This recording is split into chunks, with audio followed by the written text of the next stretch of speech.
Os 100% elétricos, ao que parece, têm visto as suas vendas a arrefecer e não estão a gerar tanto interesse nos consumidores este ano como estavam no ano passado, pelo menos nos últimos meses. Vamos ver até o final do ano como é que as vendas vão evoluir. Face a estes desenvolvimentos, há muitos construtores que continuam a dizer que se vão tornar 100% elétricos, que só vão vender 100% elétricos, e que não veem um futuro no motor de combustão interna. No entanto, nem todos pensam assim, e é sobre esses que vamos falar hoje. Vamos falar dos planos de alguns dos construtores que foram anunciados recentemente, nomeadamente a Toyota, a Mazda e a Subaru, mas também a Renault, que se juntou à Geely para formar uma empresa que vai desenvolver motores de combustão interna. Vamos falar sobre estes detalhes ao longo dos próximos minutos no Autorádio, um podcast da Razão Automóvel com o apoio do piscapisca.pt, o portal de usados, onde vocês podem encontrar imensos carros com motor a combustão, mas também 100% elétricos. Fernando, hoje estamos nós dois aqui. Exatamente. Bem-vindo. Obrigado. Cabe-me a mim moderar esta discussão entre nós, mas sempre que achares que tens direito de intervir e passar uma bola, Eu interrompo. Interrompe-me à vontade. Vamos recapitular as notícias dos últimos dias. Temos assistido, mais recentemente este ano, a várias notícias, inclusivamente fizemos um podcast sobre isto aqui no Autorádio, sobre a queda de venda dos elétricos. Em Portugal, por exemplo, para dar um pouco de contexto, muito recentemente saíram os números da ACAP relativamente ao mês de maio, mas também ao acumulado de 2024, e face ao ano anterior, se considerarmos de janeiro ao final de maio de 2024, os 100% elétricos estão a subir 11% nas vendas, cerca de 11,2% salvo erro. Mas no mês de maio houve, à imagem daquilo que já estava a acontecer noutros mercados, nomeadamente nos primeiros meses do ano, algo que em Portugal não tinha acontecido ainda, que foi uma quebra de vendas de quase 7% nos elétricos. Aqui algo que é um comportamento que vimos noutros mercados, como o mercado asiático, mas também outros mercados europeus, agora verifica-se em Portugal. Face a isso, tem havido muito barulho relativamente à linha temporal que foi traçada na Europa de 2035 ser o ano onde será proibida, a partir de 2035, a venda de automóveis que imitam CO2, ou seja, qualquer coisa que seja vendida com 4 rodas, com motores a combustão, não pode emitir CO2. E vamos falar sobre como é que isto também pode ser feito para lá dos 100% elétricos, porque também está ligado à notícia desta célebre conferência entre a Toyota, a Mazda e a Subaru, Exato, sobre as suas intenções no que ao motor de combustão interna diz respeito. Fernando, queres resumir o que é que estes três construtores anunciaram? Ou sim. não anunciaram? Pronto, esta conferência destes três construtores foi efetivamente quase uma espécie de, para os fãs do motor de combustão, uma espécie de a salvação do motor de combustão. Mas a verdade é que estes planos das três marcas já eram conhecidos de alguma forma, de forma individual, mas decidiram fazer esta conferência em conjunto, onde apresentaram novos motores que estão a desenvolver, motores que prometem ser mais eficientes, mais compactos, e que podem contribuir para a descarbonização do automóvel. Como é que podem contribuir para a descarbonização do automóvel os motores de combustão interna?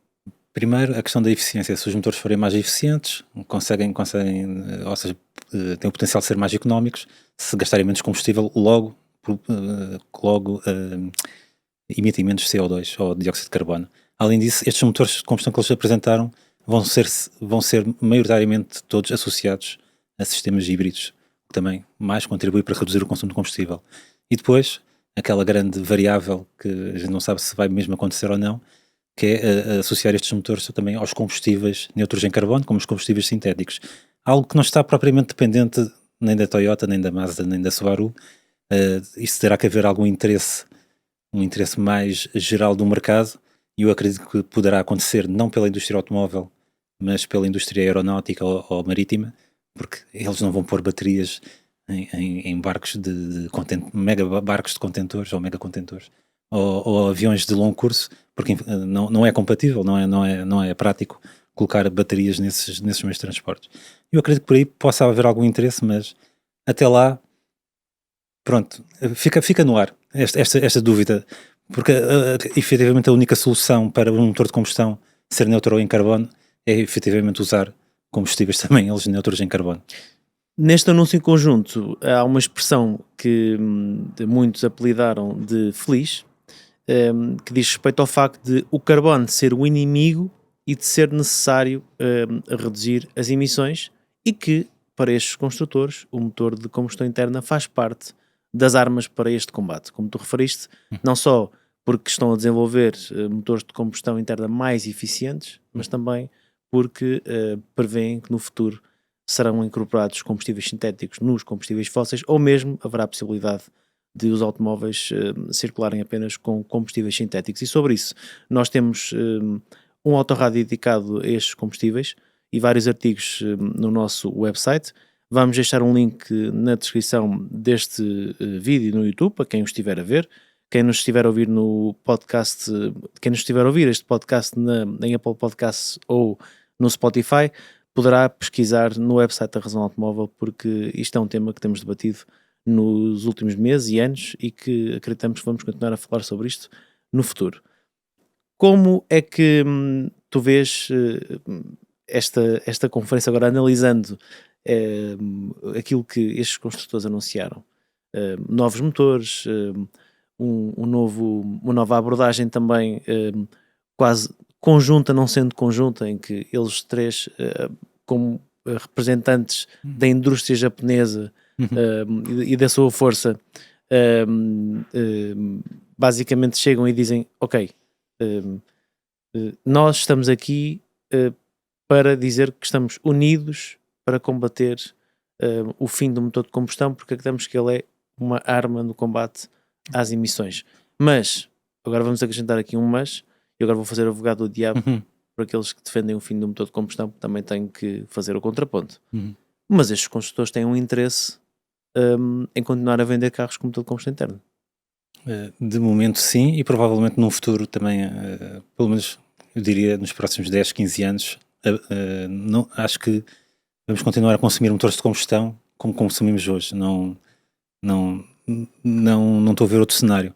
Até porque, como se costuma dizer, a Europa não é o mundo, os mercados estão em várias regiões do planeta, há diferentes necessidades e estes objetivos de eletrificação que nós estamos sempre a ser bombardeados é uma realidade europeia, não é uma realidade mundial. E a verdade é esta: estes construtores são globais. A Toyota é o maior construtor do mundo e vende tanto na Europa como vende ainda mais nos Estados Unidos, vende também imenso na China, e sem contar, claro, o mercado doméstico no Japão, onde lidera o mercado também.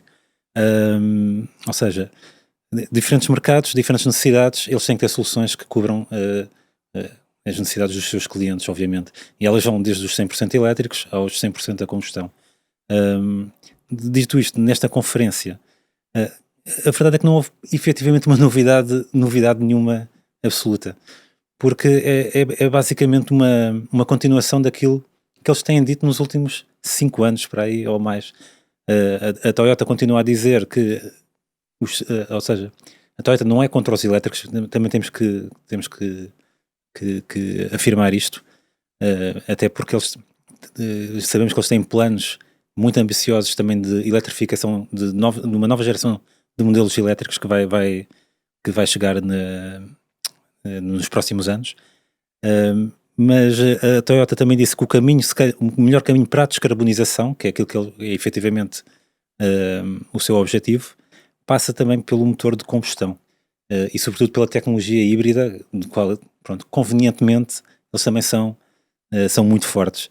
Eles deram um pontapé de saída para a democratização dos híbridos. Ainda no século passado, né? Numa altura em que ninguém acreditava nos híbridos. Numa altura em que isto era só basicamente conversa de protótipos de salão. Eu recordo-me dessa altura e recordo-me ver muitos protótipos de carros elétricos, muitos protótipos de carros híbridos, mas era um futuro que vinha para aí, algures. Isso leva-me para a palavra futuro, é uma palavra, na minha opinião, demasiado abrangente, porque nós falamos muito do futuro do automóvel. Qual é que é a energia do futuro? Mas o futuro é bastante diferente se nós considerarmos o futuro a próxima década ou daqui a 30 anos. E nós, para já, temos sido balizados com um prazo, nós, europeus, temos sido balizados com o prazo de 2035. A partir de 2035, carros que estejam novos à venda no mercado têm que ser neutros em emissões. Não podem emitir CO2. Isso significa que ou são 100% elétricos ou utilizam algum combustível que é neutro em emissões. O tal combustível... Sim, foi uma exceção. O tal combustível sintético. Exatamente. Uma exceção que no final foi introduzida. Sim, foi graças à força da Alemanha, que pronto, tem uma indústria automóvel. Aliás, Mas vamos aqui por uma piadinha só de parte, só aqui uma partezinho. Chamam-lhe a lei 911 ou seja, a exceção 911, certo, em alusão ao Porsche 911, porque assim permite ao Porsche 911 manter-se no mercado com 6 cilindros boxer e não um motor elétrico. Mas, eu quero acreditar que não foi relativo ao 911, ainda que nós efetivamente daqui já tínhamos falado sobre isso no passado. É esta questão do futuro, que é, nós estamos agora em plena eleições para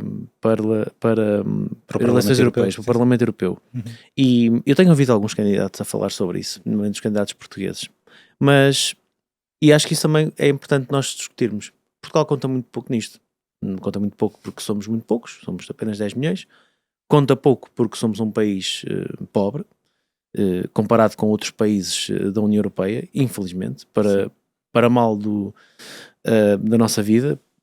Todos nós gostaríamos de ter outras condições e outro enquadramento, mas estamos muito mais expostos às dificuldades do que países como a Alemanha, como a França e como outros países que são economicamente mais prósperos do que Portugal. E eu tenho uma opinião sobre isto que eu acho que devia guiar toda a gente neste tema, que tem a ver com a necessidade de transição energética, que ninguém nega que é importante fazer-se em todas as áreas, não é só no automóvel. Nós temos de ser sempre mais eficientes do que éramos ontem. Isso isso chama-se evolução. Mas essa transição energética não pode ser feita à custa do empobrecimento das pessoas. E o problema na Europa é que esta transição energética que se está a forçar, porque é uma urgência e acho que ninguém nega que gostaria de ser mais eficiente, está a ser feita à custa também daqueles que menos podem pagar essa transição, como é o caso de países como Portugal. Portugal vai ter muito mais dificuldades em acompanhar, no geral, estes desafios estes desafios da sustentabilidade do que países desenvolvidos como a Alemanha, como a França, que têm muito mais dinheiro disponível. E acho que nossa preocupação deve ser assegurar que quem está hoje na sociedade não é afetado por isto e que todos nós acedemos fazemos a nossa vida em pé de igualdade perante os outros e que não cavamos mais assimetrias entre aquilo que é a nossa vida em sociedade face aos outros. E o facto de os carros elétricos serem mais caros, de servirem acima de tudo aqueles que têm uma forma de carregar em casa, da rede pública de carregamento ser deficitária um pouco por toda a Europa e por todo o mundo. Isto não é sinónimo de liberdade para aqueles que têm menos possibilidade de aceder a este tipo de produtos. Portanto, ok que estas marcas falam porque têm como objetivo o lucro, aqui, não é? tentando aqui afunilar um pouco.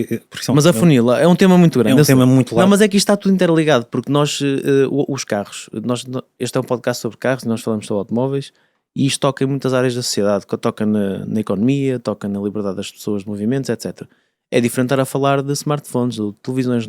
Isto não é aquela revolução de quando o televisor deixou de ser aquela caixa gigante que existia e passou a ser um plasma.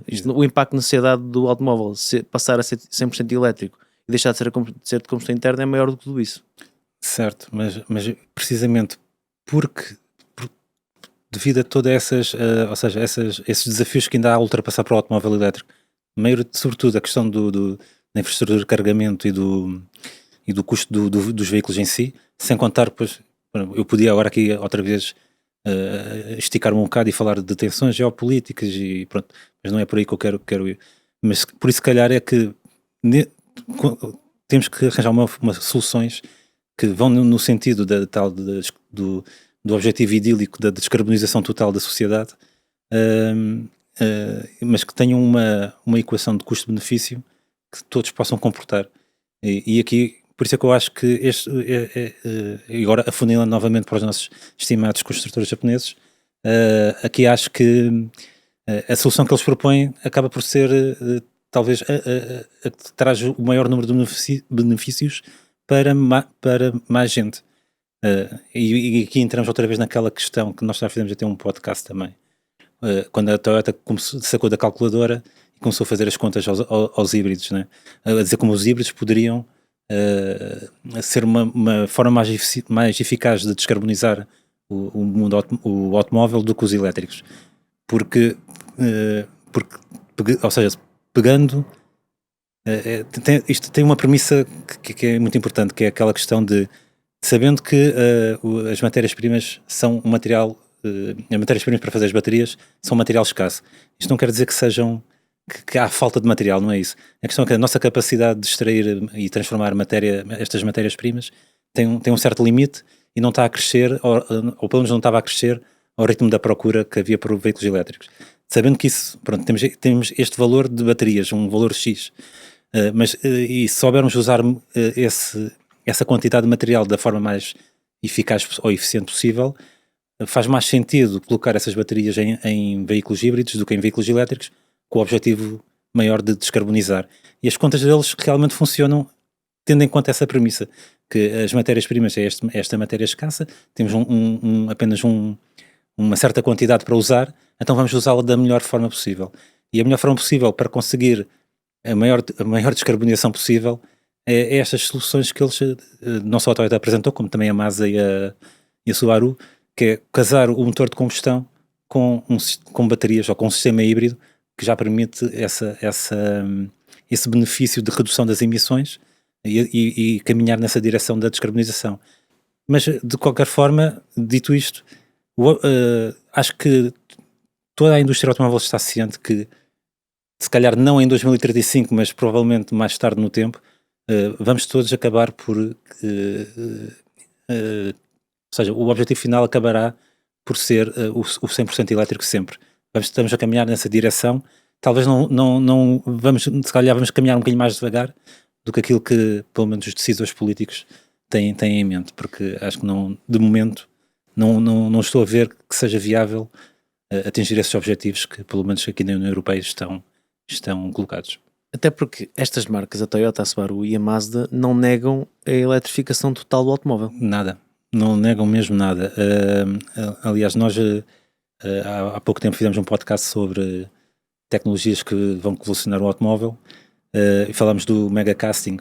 A Toyota também vai adotar essa tecnologia e vai aplicá-la em quê? Na sua próxima geração de elétricos, ou seja, os seus próximos veículos, a sua próxima geração de veículos elétricos vai recorrer a tecnologias que tornam até o veículo mais eficiente para conseguir também mais autonomia, conseguir mais eficiência, pronto, e caminhar nessa direção da descarbonização do automóvel. Aquilo que me parece é que nós estamos uma década, no mínimo, atrás daquilo que deveríamos estar em várias áreas, nomeadamente no desenvolvimento dos 100% elétricos, não só ao nível de desenvolvimento da eficiência dos conjuntos, mas também a nível daquele que é o preço que estes carros estão a ser colocados no mercado.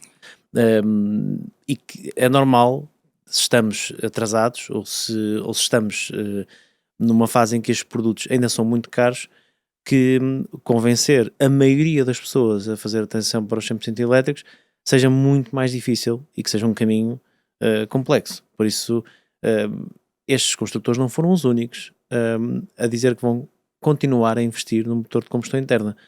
A Renault recentemente anunciou uma parceria com a chinesa Geely, que curiosamente, como uma marca chinesa, até há bem pouco tempo diria-se que estariam 100% focados nos 100% elétricos. Exatamente, sim.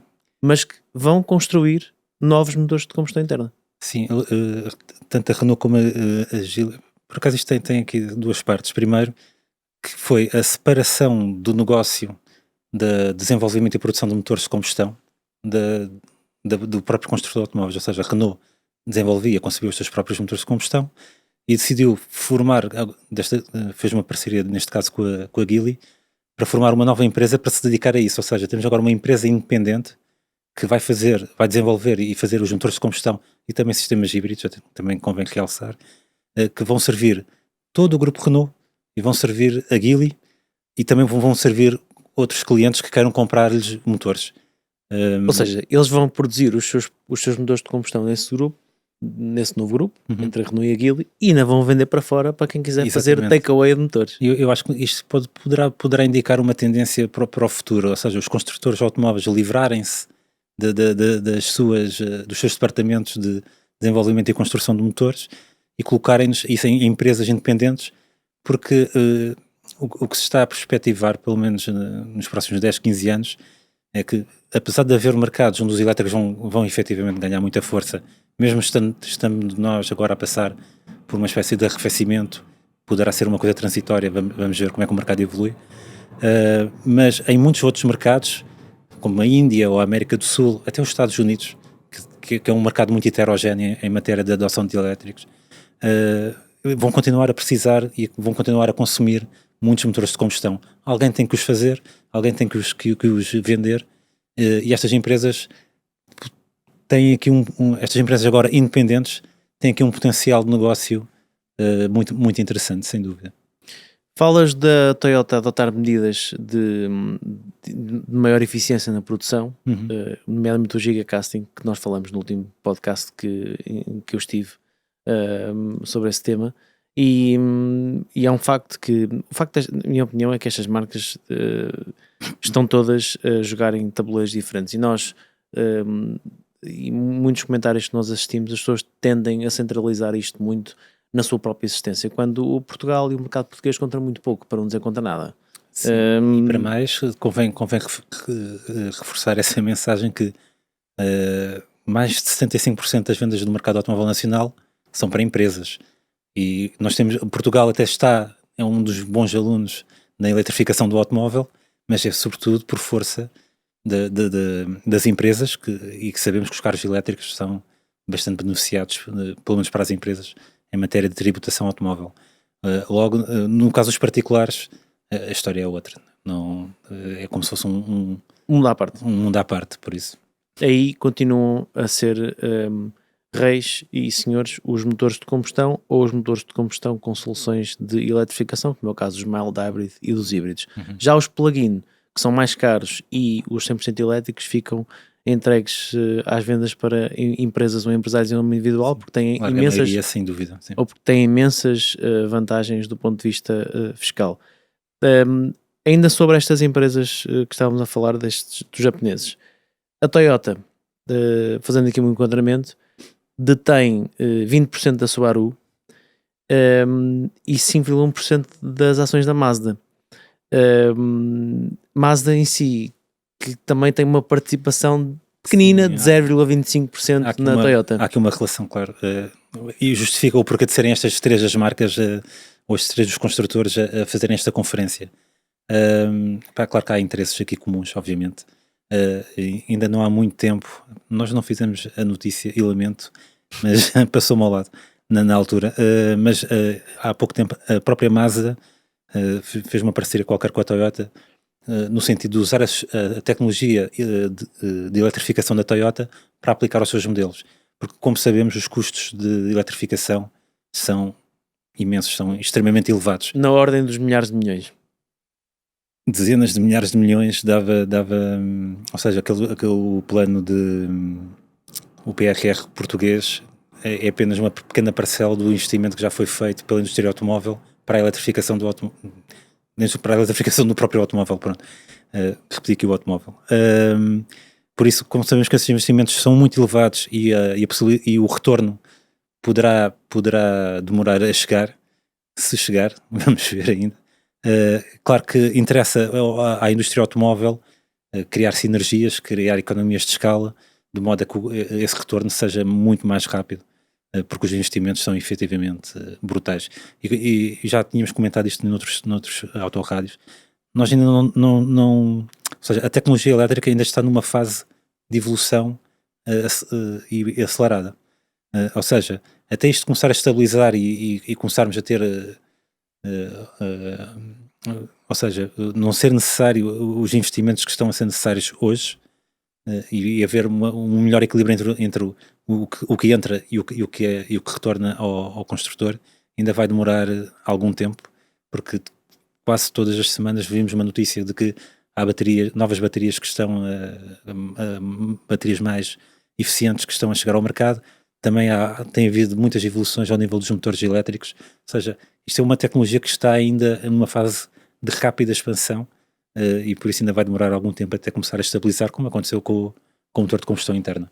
Sim, eu também concordo. Eu concordo que os 100% elétricos vão continuar a vender-se. Aliás, eles este ano estão a crescer face ao ano passado. Há aqui um abrandar nas vendas e uma queda, mas temos que esperar até o final do ano para ver como é que tudo isto se vai organizar do ponto de vista das vendas. Ainda faltam alguns meses, estamos neste momento a meio do ano. E uma ressalva, e estão a chegar ao mercado também uma nova geração de elétricos mais acessíveis. Vamos ver que impacto é que vão ter também nas vendas dos elétricos, não só em Portugal, mas na Europa. Era isso que era por aí que ia também. Mas seguindo o meu raciocínio, e estas marcas que estão neste momento a vender carros 100% elétricos, estão focadas na venda dos 100% elétricos, inicialmente no mercado que foi conquistado por aquilo que na indústria de consumo se chamam os early adopters, pessoas que viram uma tecnologia nascer e disseram, olha, ok, estou disponível para comprar porque tenho condições para isso, financeiras, tenho carregamento doméstico, tenho todo um número de condições à minha volta para poder... E depois também é muito apoiado pelos fortes incentivos que os governos ofereceram. Sim, para poder diminuir ao valor dos produtos. Se não fosse isso, acho que não há early adopters que aguentem o custo de um 100% elétrico. Neste momento já se começam a aproximar a nível de preço de os carros com motor de combustão interna, mas naturalmente que, olhando segmento a segmento, são sempre mais caros. E isto leva-me aqui a outra questão, que é estes elétricos, como tu referiste há pouco, que vão chegar agora ao mercado, ainda falta muito tempo para perceber se eles vão inverter esta tendência, mas são mesmo muitos carros que vão chegar ao mercado. Não sei se as pessoas não estão a ouvir têm ideia, mas até ao final do ano e em 2025 há imensos carros elétricos a chegar ao mercado. São dezenas e dezenas de modelos novos, várias marcas. Sim, o que importa aqui calçar é que são modelos de segmentos mais baixos, o que não tinha acontecido até agora. E mais, Fernando, são de segmentos mais baixos, e as marcas europeias, a maior parte destes carros com baterias já feitas na Europa, que é uma coisa que até agora, que até agora não se verificava. É importante, sim. Porque, ou seja, isto é uma discussão sempre muito animada entre aqueles que são os super defensores do motor de combustão interna e aqueles que são os super defensores dos 100% elétricos, mas acho que no meio é que está a virtude, e com algum conhecimento dos números e com alguma percepção do que está a acontecer, dos investimentos que foram feitos, consegue-se ver um bocadinho mais para a frente. Todos os construtores esperam que nesta fase em que estão a meio de ciclo de produto, em que não têm 100% elétricos de última geração ainda no mercado, estão a chegar, e outros que vão acabar por sair, que foram uma leva inicial de produtos, há muitos construtores nesta situação, nomeadamente até o grupo Volkswagen, vão naturalmente chegar ao mercado no final do ano, início do próximo, com uma cara refrescadíssima para os consumidores. Portanto, tudo aquilo que nós dissemos hoje, e é preciso que quem nos está a ouvir tenha noção, sobre a evolução dos preços, sobre o mercado, é o que se passa agora.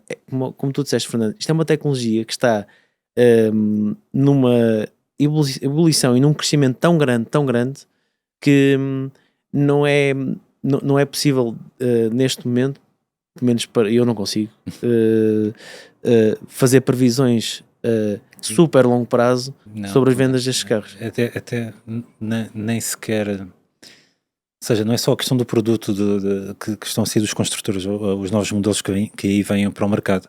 Até os próprios regulamentos, não há, ou seja, aquilo que estava definido para que serem os regulamentos que acabam por determinar o que é que vão ser o que é que vão ser os automóveis do futuro. Então esses regulamentos estão em evolução e não estão propriamente escritos na pedra, não é? Por exemplo, o melhor caso, o caso mais emblemático é o da Euro 7. É para entrar em 2025, já só vai entrar em 2030 e de uma forma muito mais suave do que aquela inicialmente prevista. Isto altera completamente todos os planos dos construtores e isto é uma espécie de montanha russa. E pronto, ou seja, não podemos fazer previsões tão a longo prazo quando nem os próprios regulamentos já estão definidos. Então, neste momento são uma coisa algo elástica e permeável, mas pronto. Eu acho que é normal e isto, olhando para as coisas com um pouco mais de distanciamento e não estando aqui, como disse há pouco, de forma fervorosa a defender um ponto ou outro ponto, como se isto fosse uma espécie de Benfica-Porto. Perdoem-me aqui a comparação com o futebol, mas às vezes é o que parece, pelo menos nas caixas de comentários. Elétricos é uma espécie de Benfica-Porto eterno das redes sociais, de um lado elétricos, do outro lado motores de combustão interna. Olhando para isto com mais distanciamento, há muitos fatores que contribuem para estas dificuldades. O preço das matérias-primas, a guerra, uma pandemia, estar a tentar fazer uma transição energética de algo que move centenas de milhões de pessoas num espaço de tempo tão comprimido. Num espaço de tempo tão comprimido, das duas uma, ou isto corria muito bem ou corre muito mal. Neste momento acho que estamos a ver o lado mau dessa transição. Estamos a ver o lado mau. Eu sinceramente não acredito que o desfecho seja um voltar atrás, porque economicamente é impossível. Isso é deitar abaixo a indústria, porque tendo em conta os investimentos que já foram feitos. E na verdade, tendo em conta os investimentos que estão a ser feitos na construção de fábricas na Europa, de novas tecnologias de baterias que estão a ser estudadas e que vão ser lançadas até ao final do ano, desde estado sólido até baterias de sódio, e passando por outras soluções que estão também em cima da mesa. Depois, toda a inovação tecnológica que nos últimos anos se atingiu por esta necessidade de baixar os custos 100% elétricos, começaram a adotar-se outros métodos de produção, já falamos aqui sobre isso. Convido-vos a ver esse podcast também, que tem agora 2 semanas. Tudo isto, no final, vai fazer parte de um período da nossa história em que nós estávamos a fazer não uma ruptura energética, mas aquilo a que sempre se disse que seria uma transição energética. E sendo uma transição energética, precisa de um período para essa transição. E esse período, eu acredito que vai ser mais alargado do que era a expectativa daqueles que impuseram a data de 2035 na Europa.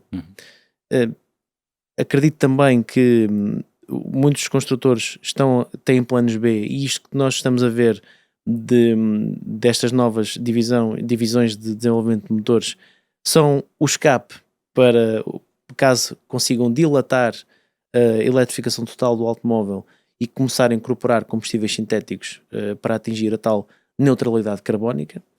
Resta saber várias coisas que neste momento ninguém sabe. Primeiro, qual será o preço desses combustíveis? Como é que será feita essa incorporação? Será feita gradualmente no combustível fóssil à percentagem de combustível sintético? É o que já acontece. Agora não acontece com combustível sintético, mas acontece com etanol. A gasolina que nós colocamos no automóvel não é 100% de gasolina. Já tem uma mistura de etanol de 5%, 15%, dependendo do... Não seria uma novidade absoluta isto acontecer? Não, para já tem sido etanol. Agora, se os combustíveis sintéticos, claro, para isso acontecer temos que aumentar a produção brutalmente. No momento é uma coisa muito nicho. Não, aliás, a Porsche, que é dos construtores mais ativos no investimento dos combustíveis sintéticos, só usa esses combustíveis nas suas competições monomarca, basicamente, ou pelo menos no seu departamento de competição.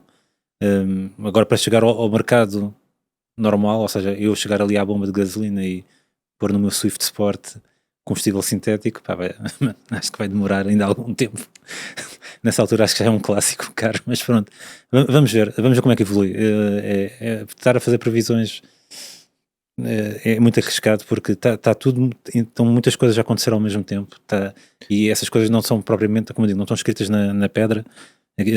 Parece que há sempre espaço para mudança. E vê-se que as coisas estão a mudar. Olha o caso do Fiat 500. O novo Fiat 500 foi apresentado como sendo um 100% elétrico e agora, de repente, afinal, vamos lá colocar também um motor de combustão. E qual é que é o resultado? Um carro que devia vender sensivelmente 100, 110 mil unidades por ano, enquanto 100% elétrico, não está a vender 80 mil. E com esta alteração de 100% elétrico para um carro com motor de combustão interna, sim, a Fiat estima no primeiro ano vender 200 mil unidades. Que é o valor normal do Fiat 500, ou seja, a segunda geração, que ainda deve deixar de ser vendida. A produção deve terminar este mês, se não estou em erro. Vai continuar depois para outros mercados. Eles vão produzir o carro na Algéria, se a memória não me falha. Mas para outros mercados. Mas na Europa, esse carro vendia à volta de 170 mil unidades por ano. Depois, pronto, vendia mais para outros mercados. Esse carro não pode ter a bandeira italiana. É produzido na Algéria. Não, mas na Argélia. Sim, mas o Fiat 500 elétrico é produzido em Itália. Não, o outro Fiat 500. A segunda geração vai deixar de ser vendida, tem que deixar de ser vendida no final deste mês, de junho, por causa da introdução das regras de segurança da União Europeia. Isso era uma piada por causa da questão da do Fiat Topolino, que é o... Aliás, para mim a melhor coisa, e agora uma parte neste podcast, foi o que o Carlos Tavares disse quando apresentou o YHF. Sim, isso foi muito giro. Ele terminou a apresentação a dizer que o governo grego não é o governo italiano, o governo grego tem orgulho de o Lancia se chamar Y, porque é uma letra do alfabeto grego. E drop the mic e foi-se embora. E pronto. Carlos Tavares no seu melhor. Mas pronto. Agora, a gente está aqui a falar muito de elétricos, mas no caso destes três construtores que servem de moto aqui ao nosso podcast, ainda não falámos que motores é que eles estão a desenvolver. Sim, é verdade. Que motores é? Deixa-me adivinhar. A Subaru está a desenvolver um novo motor Boxster. Epá, como é que sabias? Ou seja, aquilo que eu disse inicialmente, para quem estava à espera de novidades radicais por parte destes construtores, e sabemos que eles têm andado a fazer muitas experiências com combustíveis alternativos, até usar o hidrogênio como combustível em motores de combustão. Que a Toyota também já tem estado a fazer. Sim, é exatamente, em competição. A Mazda também tem andado a usar combustíveis sintéticos. Pronto, todas elas andam neste rol de experiências a desenvolver motores para usar novos combustíveis. No caso da Subaru, vai-se manter fiel ao motor Boxer, até porque faz parte da imagem de marca. Pronto, há bocado falamos do Porsche 911. Como o Porsche 911 sem um 6 cilindros Boxer não é um 911. Pronto. A Subaru sem um motor Boxer não é uma Subaru. No caso da Mazda, claro, é um motor Wankel. Eles já têm um motor Wankel a servir como gerador. É um Wankelzinho. É um Wankelzinho, mas eles mostraram agora um com 2 rotores. Já tinham mostrado naquele protótipo que parece antecipar pelo menos as linhas do futuro MX-5.